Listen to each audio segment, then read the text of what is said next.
What's it say here when it's on? Testing. This one's working.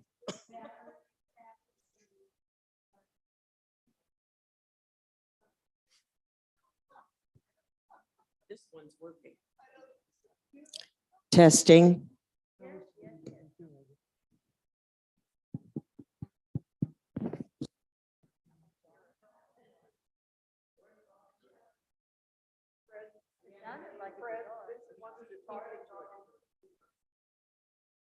Hello there? Okay, thank you.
We're not going to send you off to the child's table.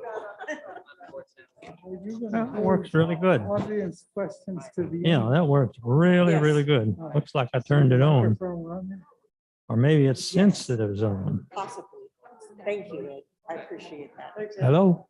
And would you be willing to help about extra chairs? Because we're gonna-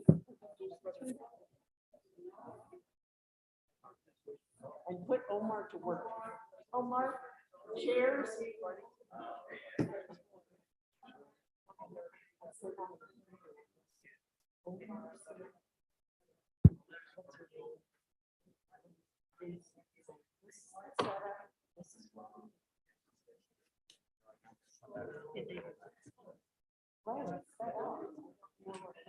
On television or is there, oh, you wanted it? That's what I said. I wanted it on Zoom.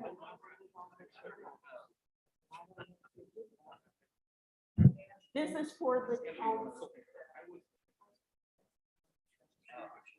Thank you very much.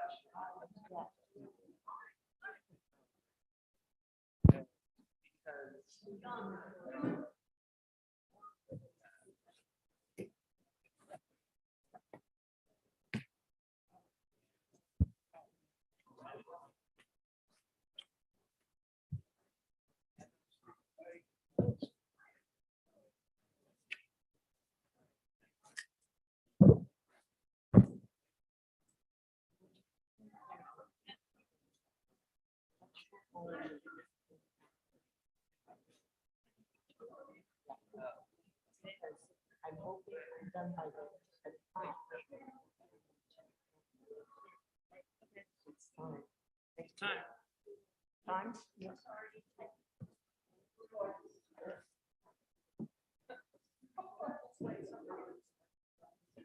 Good afternoon. Welcome to the Resident Association meeting. I'm Flo Creighton. I'm the president of the Residents Council, and you are all members of the Residents Association. We have a packed agenda today, so we're going to begin. Go to the agenda. Thank you.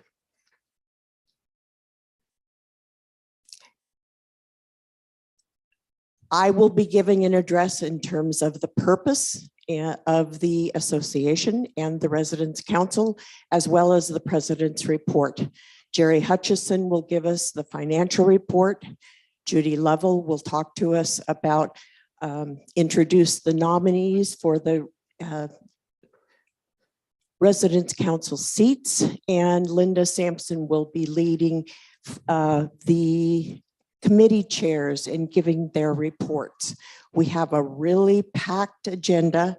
If you have a question, write it down and we will address it if at all possible. All right, moving on. I want to say that the Residents Association is composed of all independent living residents. The Residents Council is the governing body of the association, and as such, we are the liaisons between the residents, the staff, human good, the advisory board, and the community. And just to remind you that your dues, which we collect each year, those go to funding the budget, which gives the money to the committees so they can do the jobs that they do. That's where your money goes. And you're going to see what came in this year and how it's been used. The purpose of the Residents' Council is to enhance the quality of life for all the residents. The council determines the needs, the concerns, the desires of the community, and we advocate for the residents when appropriate with all the other people in our system of care. The committee operates to fulfill the mission of the Residents' Council to support and enrich the lives of residents. You are always welcome to come to any Residents' Council meeting. We are now having those meetings quarterly here in the GRA, and the Residents Association is the once annual meeting that we have for the association, unless there's special business that needs to get taken care of.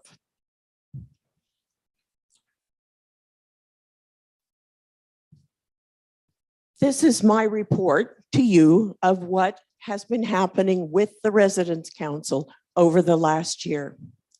Your annual association dues have supported all of the committees of the Residents' Council.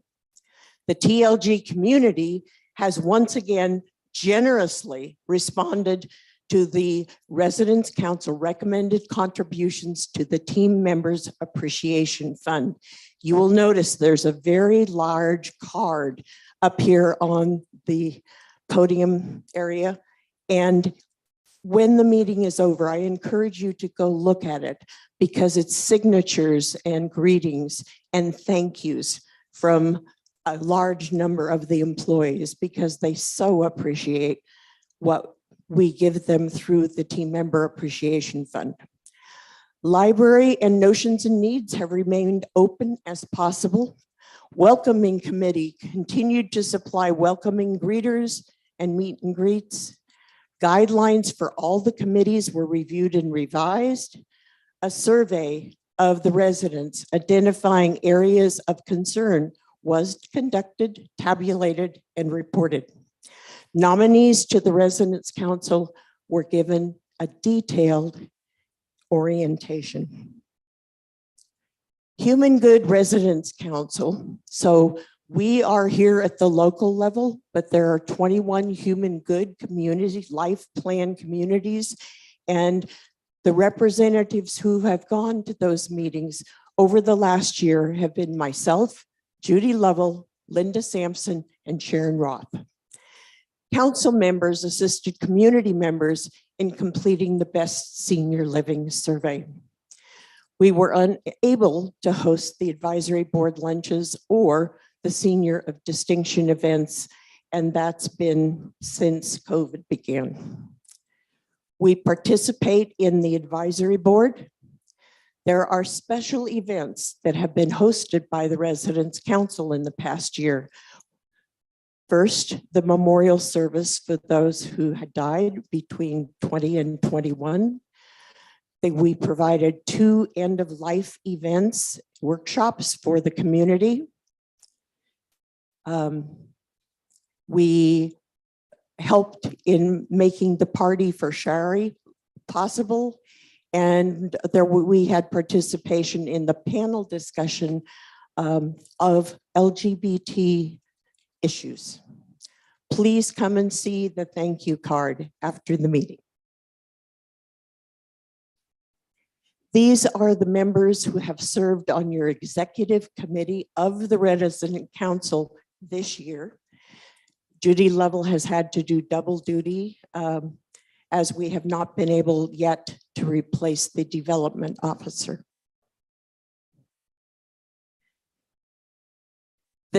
These are the rest of the Residents' Council members that served this year, and I want to give an extra special thanks to David Hyde, Jerry Hutchison, Janice McGibbon, and Bob Sturdivant for serving on the board of the council this year, and they will be retiring as it is the end of their term. Next up is Jerry.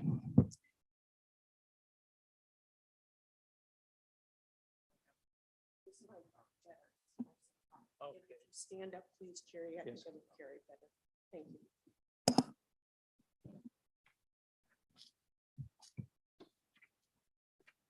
Well, good afternoon. Thank you. I seem to have to be reminded of that frequently, so don't mind if you ask me again. I have four things to cover today as the treasurer: the 2022 Team Members Appreciation Fund, the 22 year-end report, what happened last year, the 22 audit report by the audit committee that audits the treasurer, and finally, the 2023 budget dues and recommendations. So looking at the Team Members Appreciation Fund, it covers a period from November 21st to November 22nd. Total TMAF contributions, that's Team Members Appreciation Fund, of course, contributions this year were $145,140. Contributions collected by the treasurer were $125,523. Those that were collected monthly through your regular billing amounted to $19,617. And we can move on now to our income statement for last year, ending December 31st, 22, and beginning January 1st, 22. At the beginning of the year, we had $8,586.24 in the registry. Our income was $4,150 from the members of the association, resident dues, and there's $123 from library sales that were added to that. Total expenses for this year were $6,016.82, of course. The ending balance, now that last line says 2020, it should say 2022, but somehow they got missed. The ending balance was $6,842.42, which of course will be the beginning balance as we move into 2023. If we can move on to the next slide, these were our expenses for last year. The top part represents the committee. The bottom part represents those things that were not for the committee. You can scan down and see the 12 committees that we have registered there. I think there's 11 left. And then the total for, hold on just a second here. Total last year expenses was $6,017, as you see at the bottom. $5,374 of that was expended by the committees. $643 was expended by non-committee funds, such as the President's Fund, the supplies and banking, online activities, part of your TLG Connect, and miscellaneous, bringing the balance to $6,017. And with that, we'll move into 2023. I'm sorry, I overlooked the audit. The audit committee consisted of Barbara Humphreys, Elizabeth Brubaker, Ed Smith. It was held on January 3rd of 2023. They approved the treasurer, and you can see the accounting records of the President's Council prepared by the treasurer have been received by the audit committee. In our opinion, the records maintained in spreadsheet form and the spreadsheet physical records fulfill acceptable bookkeeping practice. The records are recorded to the Wells Fargo, are reconciled to the Wells Fargo statement in each and every case. So with that, we can move on. The budget request for 2023. Again, the format is the same as the 2022 logging, showing the committees. The archive committee has been removed, as has the safety. And down below are the other activities. The total request for this year is $8,545, with $7,000 being reserved for the committees and $770 for the items below. And you can read the committees on your own. It wasn't quite through with that. If we go back, The other activities at the bottom consist of one more item today, the usual President's Fund. The supplies and banking and the online activities are about the same as last year, and as was the miscellaneous. This year, we have the Resident Council has approved setting aside reserves of $500 when things come up that were totally unplanned, that were in need of special approval, bringing the total to 8545. Now, with that, we can move on to the next slide. The recommended dues for 2023, as approved by the Resident Council in our December 13th meeting, were $25 per individual and $50 per couple.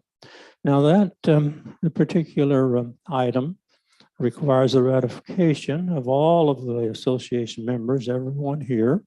And so we'll need to ask for a vote from everyone in the audience. And so first, may I have a motion to ratify the, okay, now Marjorie has, and Linda has seconded, that says for this. So we can have a vote on that if everyone raised their hands so we could get an indication. Okay, that's all for the yes. So do I have any no's?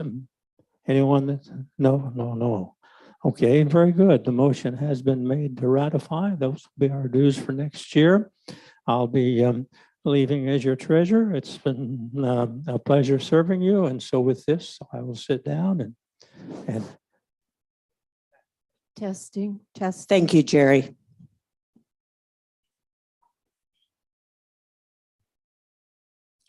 That's the end of the financial report. Now I'm giving the mic to Judy Lovell, who will talk with you about the nominees for the resident. Can you all hear me? Can you all hear me? As I was your interim development officer for this year, and I'd like to thank the residents who served on the nominating committee, Kathy Kusick, Pat Smith, Pat Laurie, and Ruth Wheaton. They nominated 3 candidates and 1 returning council member to fill the term ending 2025. Please stand when I call your name. The nominees are Dale Fisk, Curtis Cook, Judy Pisano, and current council member Susan Shaw. Thank you. Thank you. I would like a motion from the Residents Association to approve these 4 candidates for membership on the Resident Council with terms ending 2025. Sharon. Sharon move. Can I get a second from the association? Thank you.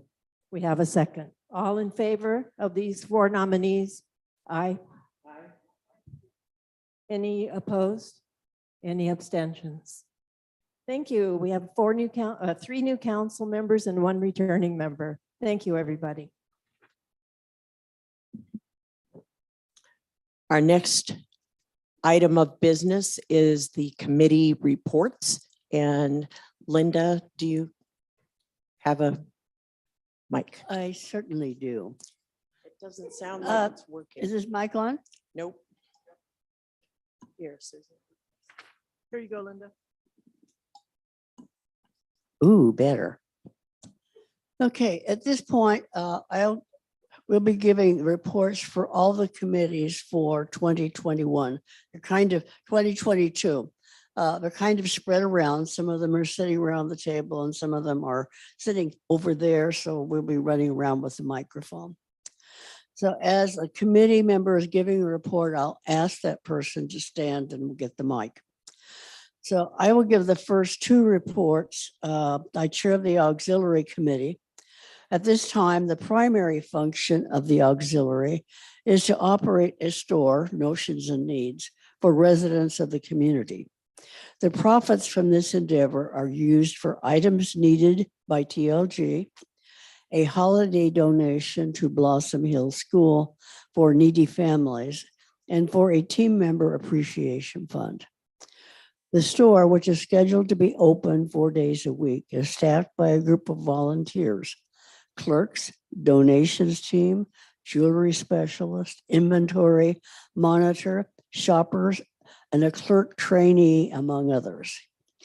This year, our store was again affected by COVID, which caused it to be closed at least as often as it was open. This, of course, had an adverse effect on our sales and profits for the year.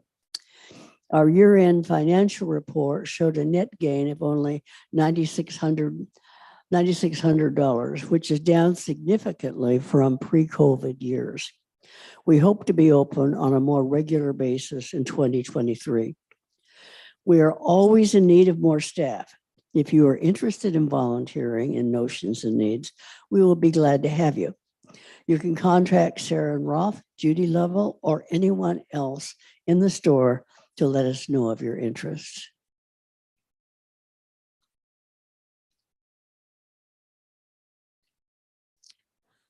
I also chair a new committee that was not a new committee, but it was new to the resident council. About 9 years ago, a buddy program was founded as a voluntary neighbor-to-neighbor enhancement to the TLG resident safety program.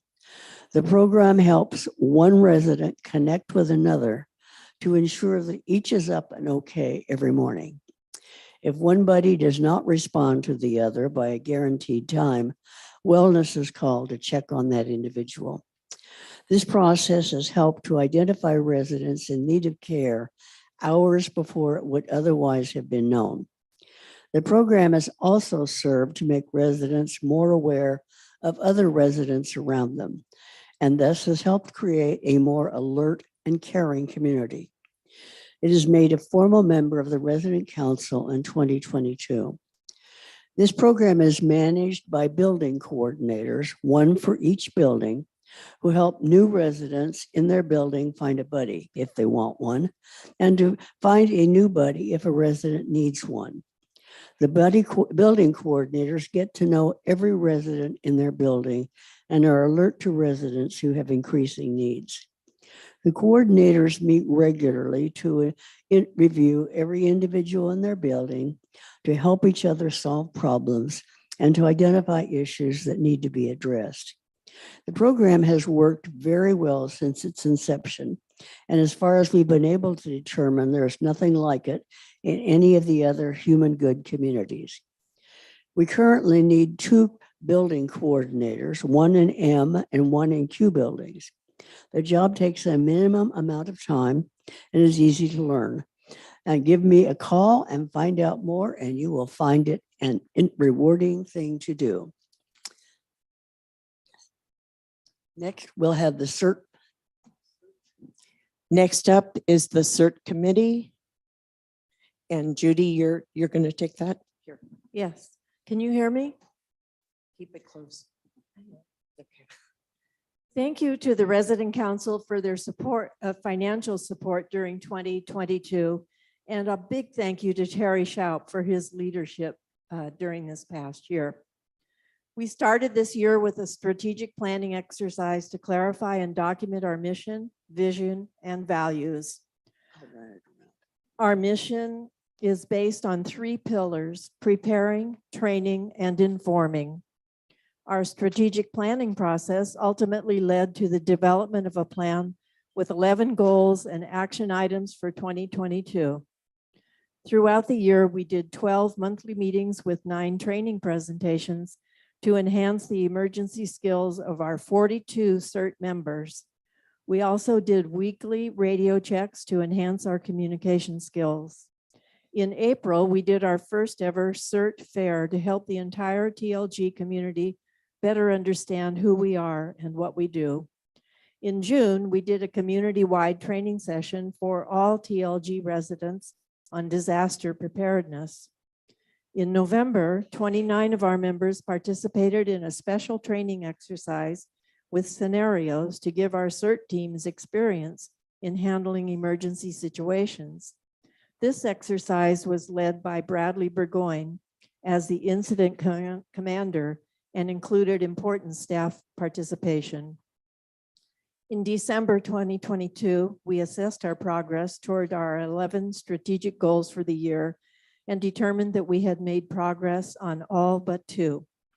Our new CERT leader for 2023 is Judy Lovell, who will be aided by Terry Schaup, thank goodness, as assistant leader. Okay. Pat Garland will give the Decor Committee report. Thank you, Linda. I am doing this for Jean Lusk, who has been the chairman, but she is ill today.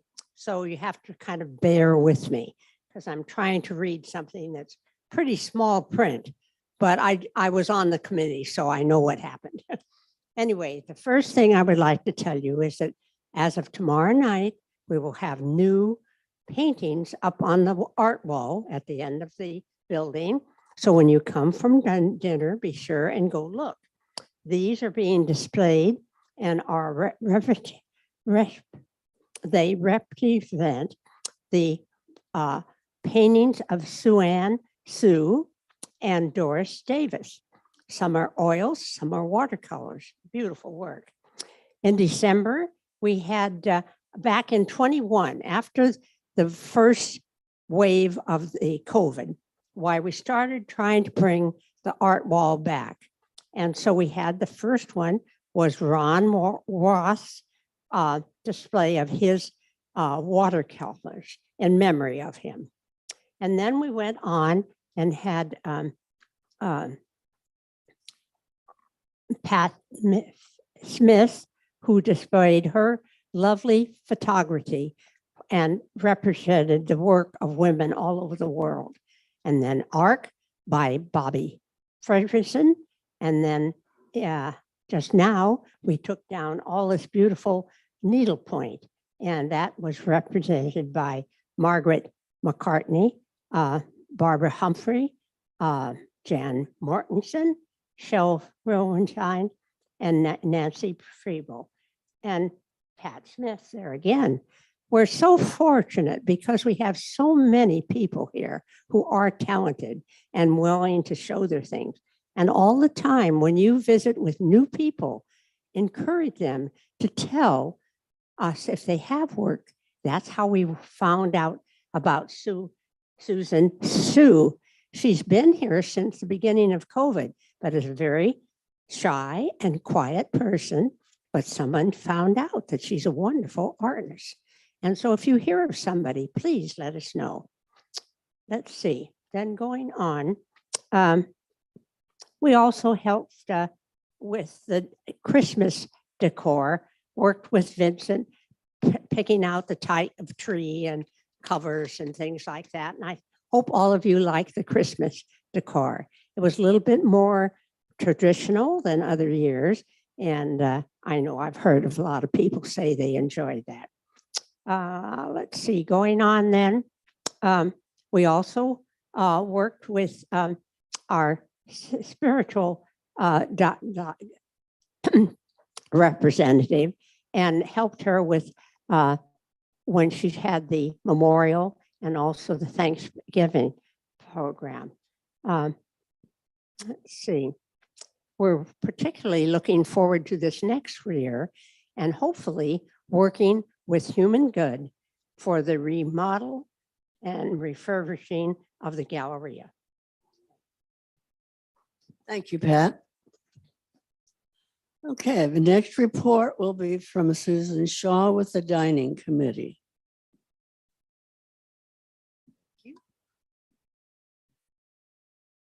The Dining Committee is authorized by the Residents' Council to represent the interests of the residents with regard to their expectations of dining at the terraces of Los Gatos, to help identify their needs and to make them known to administration and the Director of Dining Services. 2022 has been a difficult year. You don't need me to tell you that.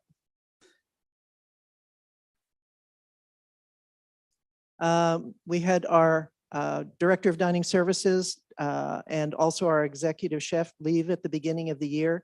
And then we had a series of temporary people coming in from Morrison. Residents have been requesting the return of Sunday brunch since the dining room reopened. It was brought up in several committee meetings at regular intervals.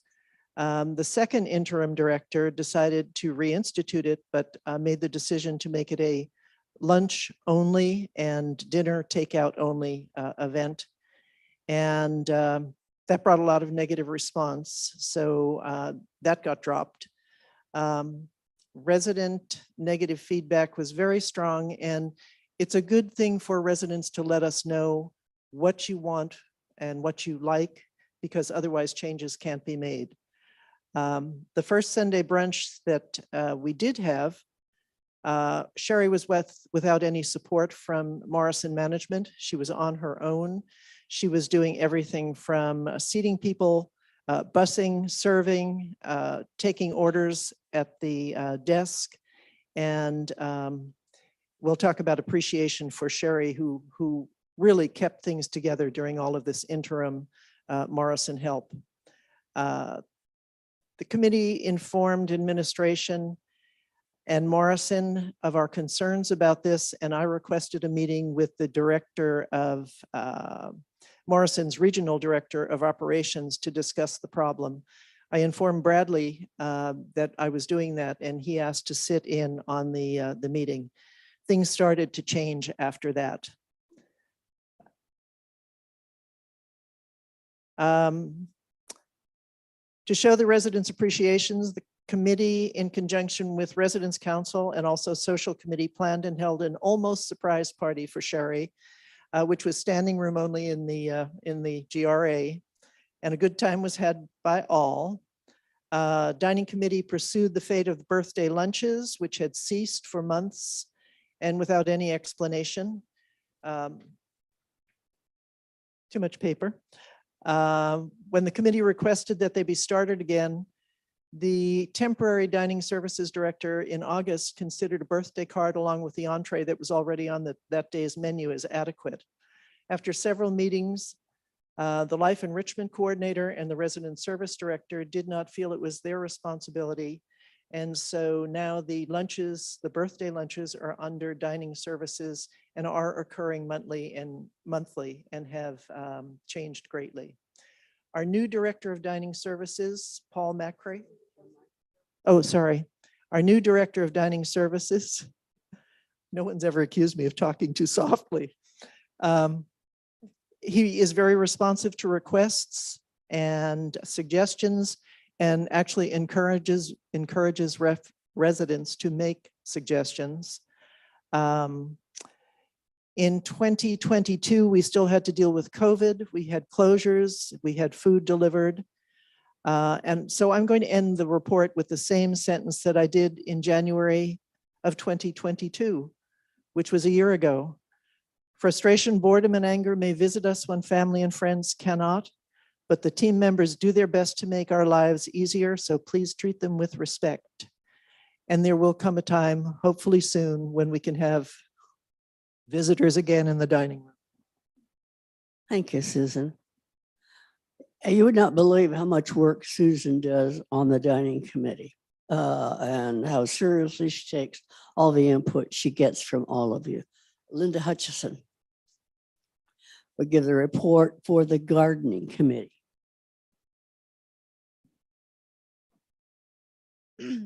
We started the year with Chris Unger, manager of Petalon Landscape, presented a schedule for pruning plants on the ground. Vincent and Chris have been involved in the committee's activities throughout the year. A subcommittee consisting of Angela Papanopoulos and Gloria Millen was assigned to the rose garden boxes, planned to have a gathering for the box holders in the spring. Vandalism, theft, and animals have been a problem in the rose garden. As I reported earlier this year, our request for a camera has been approved, as I understand. Vincent is working on new signs for 4 gardens intended to discourage this. Signage for Rose Garden is in progress.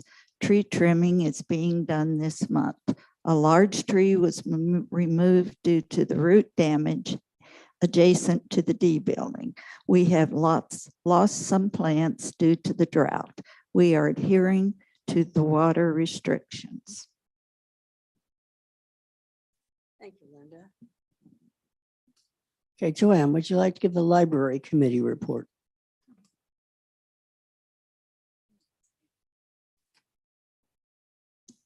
Okay, the library committee keeps the library open, and our library is open 8 o'clock until security closes it at night. It is an honor system.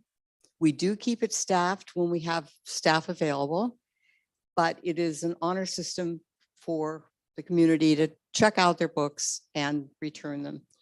Last year, with the money that we received from the Residents Council, we bought 82 books and 2 DVDs. We had 15 volunteers who worked an average of 2 hours twice a month. We circulated 1,551 items, and this is our basis for purchasing for the year. So we hope you all have a chance to go into the library and take advantage of what we're offering. Thank you, Joanne. Okay, Pat Smith. Pat is the chairperson, chief editor, and whiplasher of the RAG. Thanks, I guess. The Residents Rag has continued to publish each month. We meet weekly by Zoom with occasional in-person meetings to plan the next issue. I don't need to tell you what the rag is all about because it's delivered to your box each month, to each and every one of you. We have had one new resident join our regular staff of 14 contributing editors, and we have 2 columnists who also contribute. This past year, we also had 17 residents who submitted articles. We always welcome submissions from residents and team members. If anyone would like to contribute, you can talk about your idea with any of the editors who are listed on page 2 of the RAG. We offer inspiration, encouragement, editorial assistance to anyone with the interest and courage to write for the RAG. One thing that is never said is that Pat Smith almost single-handedly with her group kept things going during COVID. She kept the communications open, she kept stories flowing, and she kept the community interested the whole time. Thank you, Pat. You've done a great job.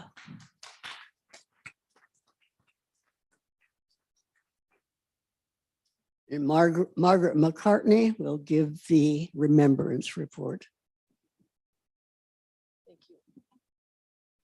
The Remembrance Committee sends cards to the families of any deceased former residents of the TLG community. The cards tell the families that a contribution has been made in memory of the deceased to the Terraces of Los Gatos Foundation Benevolence Fund. It's a very lovely card. I put in the name of the person to be honored, and then it is sent to a family member.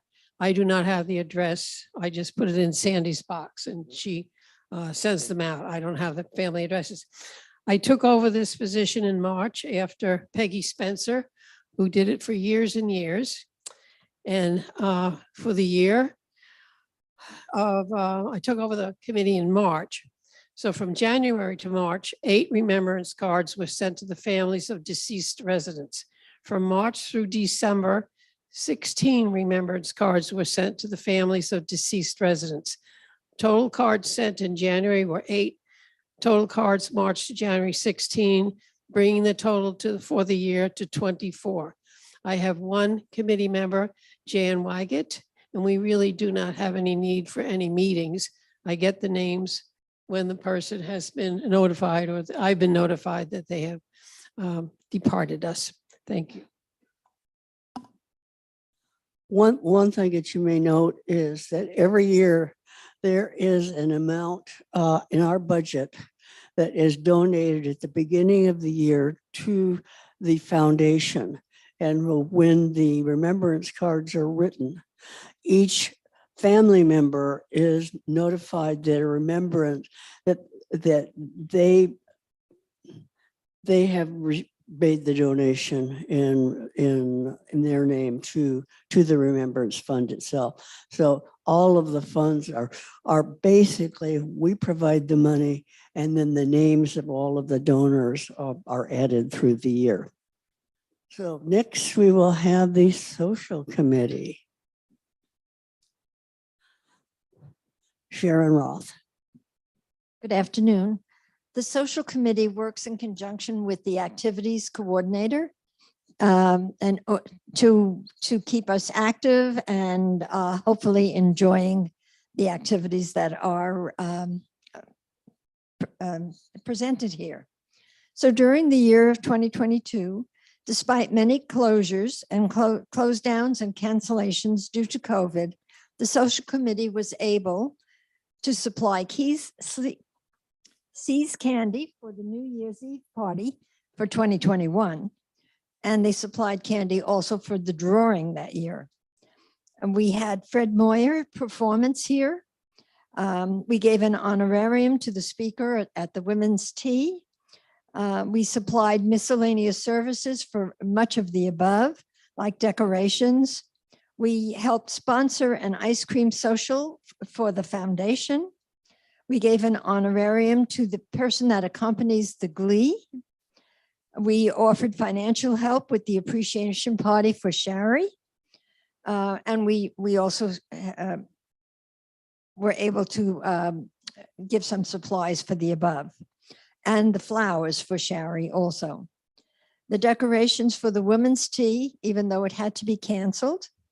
We sponsored 2 open houses, one in September and one during the holidays. And we sponsor the Monday night movies. We fund the score pads for the duplicate bridge. And we usually fund the music for many dances and supper parties throughout the year. We are here to coordinate with activities to help enrich the lives of the residents of TLG. Thank you. Thank you, Sharon. Okay, and Laurel will give the report for the Welcoming Committee. Pardon? Oh, Bob Strain. Who knew? Who knew? I should think. I may have to leave one name out of my list here. So the TLG Connect Committee is devoted to improving the experience that all the residents have with the Cubigo information system. One of our accomplishments has to do with the news items on the system.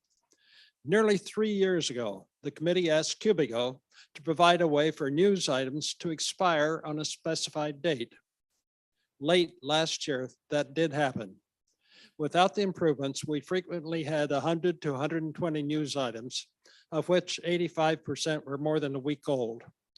Today, we have 13 news items, and of those 13, only 2 could be defined as possibly out of date. That's more like having real news. Waiting 3 years for a tiny improvement from Cubigo has convinced us that the best path forward to make the system better, that path lies here in Los Gatos. People like Fred Louise, Kendall Bonney, and Bradley Burgoyne have made the system more useful. And some examples are an improved team member directory, nicely organized new resident biographies, and better accessibility in the information and committees cubes.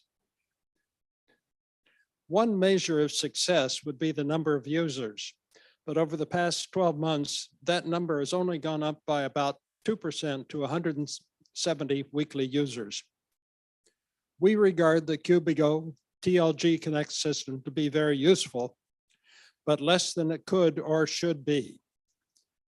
Further, the system is useful at the cost of a lot of TLG team member time.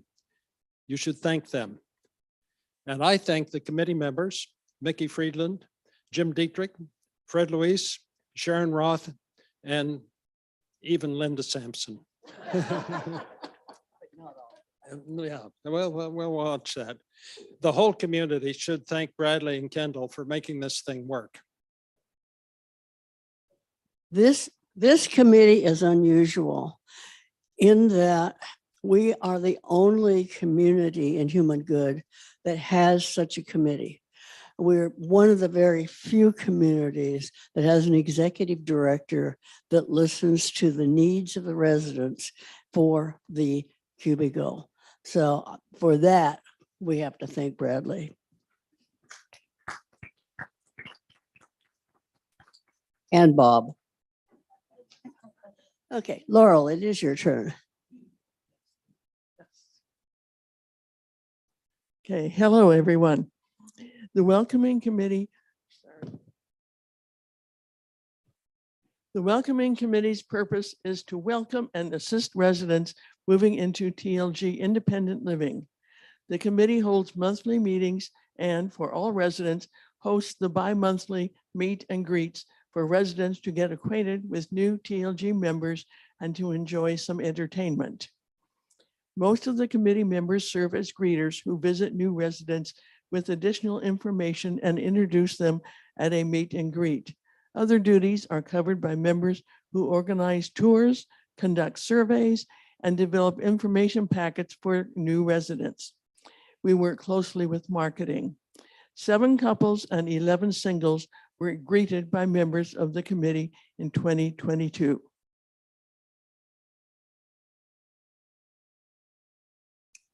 So you have seen from the auxiliary and the sales down to the welcoming of people to the community. The committees are the lifeblood of our community. They have provided over the last year most of the activities and most of the events for residents. If you look around and you see something happening, it's usually because one of the committees has organized it, done it, and paid for it. So all of you who do not belong to any committee now, if you can see your way to join a committee to participate in the work that they do, then you will be contributing to the overall good of TLG, our whole community. So you want to give all the committee chairs a big hand and a big thank you.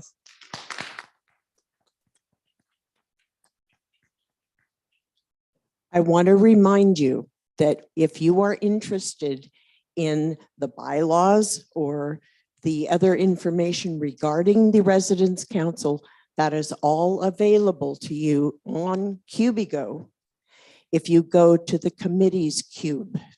And I invite you to do that because the minutes of the Residents' Council meeting and reports from the different committees on a monthly basis are posted on that cube.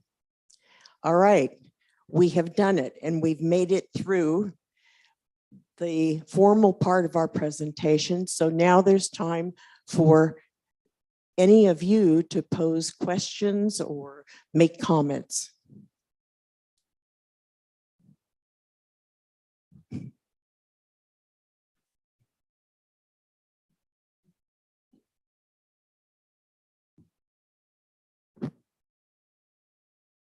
With the outage last week, we all discovered the problems that we were not totally aware of, and particularly the absence of any lighting in the corridors and stairwells. And I know it's on Judy's list, but I just wanted to know where that is going to be in the system and what else we may have learned. The other big thing was that we don't have any system for communication with the group as a whole if the electricity goes off. So those would seem to me to be 2 things we need to learn from pretty quickly. And I was just wondering where that is in the system. Thank you.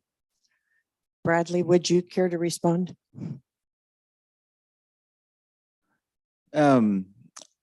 Those are 2 high priority items for us. We're working on sort of a written post outage recap with lessons learned as well as action taken based on those lessons learned. We should have that done within the next 2 to 3 weeks, and we'll make sure that that's distributed out to the whole community. I will just comment that the other thing that came up as a critical item was the inability to use the elevators and how that makes it so difficult for people who are unable to manage the stairs, and it means that they're in isolation. And that I know is also on the list. But to address one other thing that you raised, which is the lack of a community-wide announcement system so that residents know what's going on. Human Good is in the process of getting ready to roll out to communities that don't already have it, a system like that. So we should have one sometime this year. I'm sure Bradley will be happy to talk about it when we have more information. Any other questions or comments?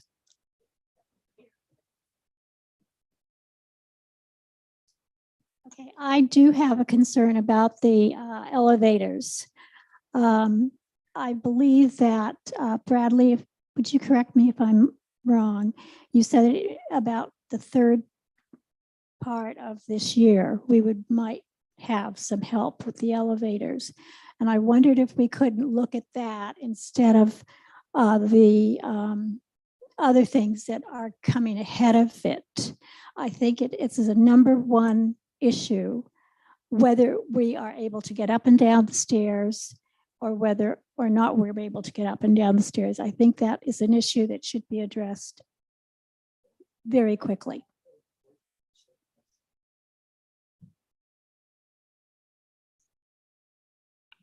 Bradley, I would like you to clarify when you, so far as I have been notified, the improvement or upgrading of the elevators was not planned until late this year. I believe we should have learned that that should be possibly more important and brought to fruition earlier rather than later in the year. Thank you. So I know that there are at least one building and probably several others that have had troubles with their elevators in the last few months. And what I hear you saying is you would like that prioritized. Okay. Any other questions or comments?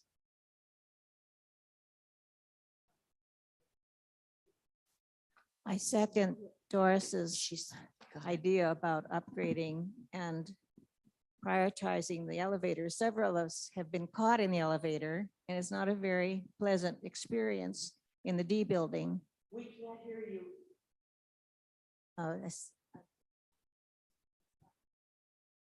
I say several of us have been caught in the elevators in the D building lately, and it's an unpleasant experience. So I hope that that will become a priority in getting those elevators sorted out.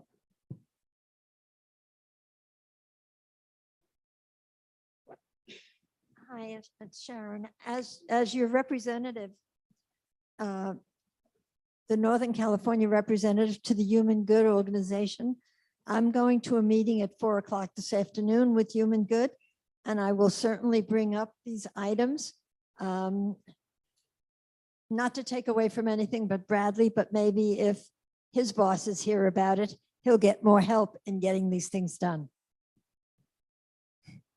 Thank you, Sharon. Any other questions or comments?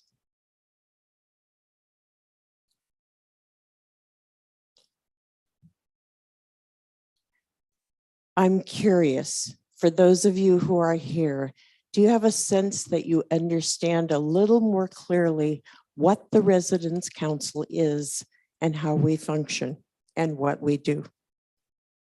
Those of you who understand better, would you please raise your hand? Thank you very much. Any other items for discussion?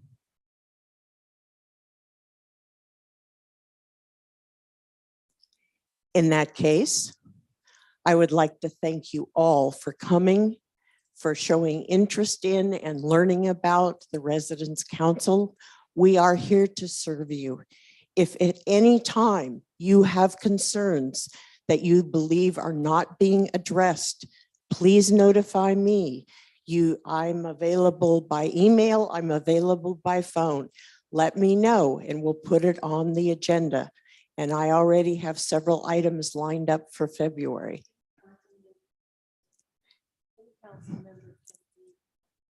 You can talk to any council member. They all have access to me. You all have access to me. And thank you very much for being here today. Meeting over.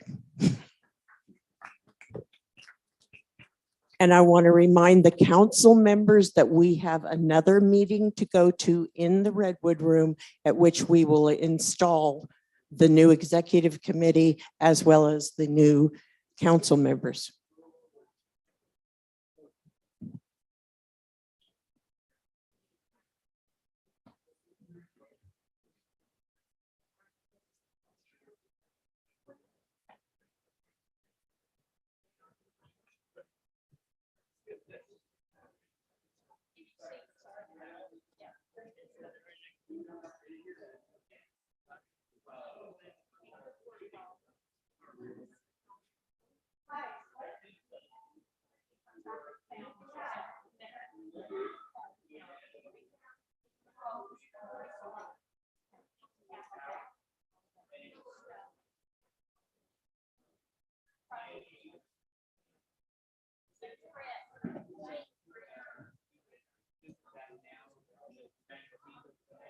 Yeah, you're welcome.